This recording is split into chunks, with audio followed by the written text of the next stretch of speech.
Hello, my name is Eric Engelstad and I'm a product trainer for DocuSign University.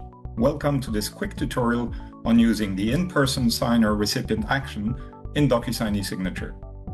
In the next few minutes, you'll learn when and how to make use of this great feature.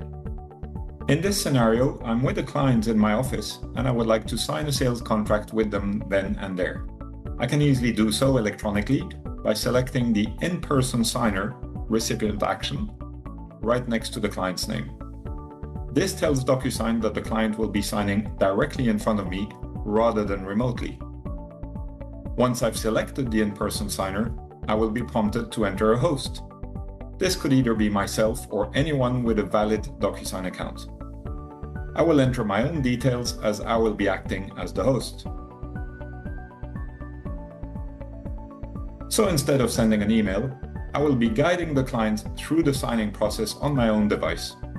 I will also add myself as a recipient with the need to sign action.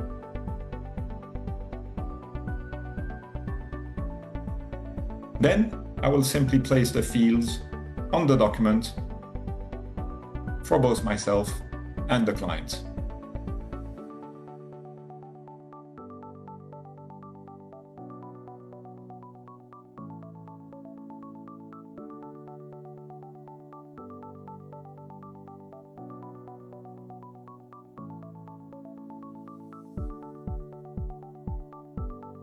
And I can go ahead and send the envelope.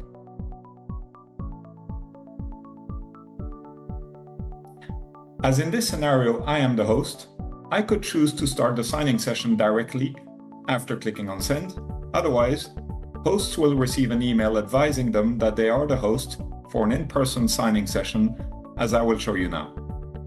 It is worth noting that if there are multiple in-person signers at the same routing order, the host can start the session from within their account and choose which recipient to initiate. Signers do not receive any notification. After clicking on Review Document, the host is asked to pass control of the session to the client, meaning handing over the laptop or tablet or any other device on which the client will then have the chance to sign directly on the host screen.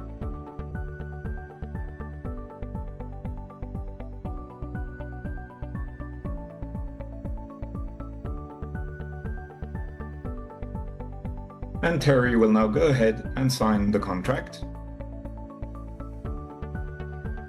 And after signing the contract, he will be asked to enter his email address in order to receive a copy of the signed document.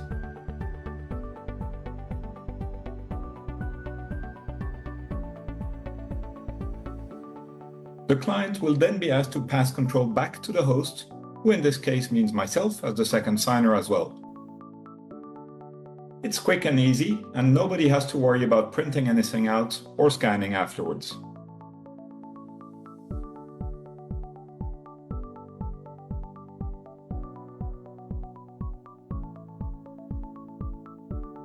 The host's identity is recorded on the envelope details and also on the certificate of completion. I hope you found this tutorial useful. Happy signing, everyone!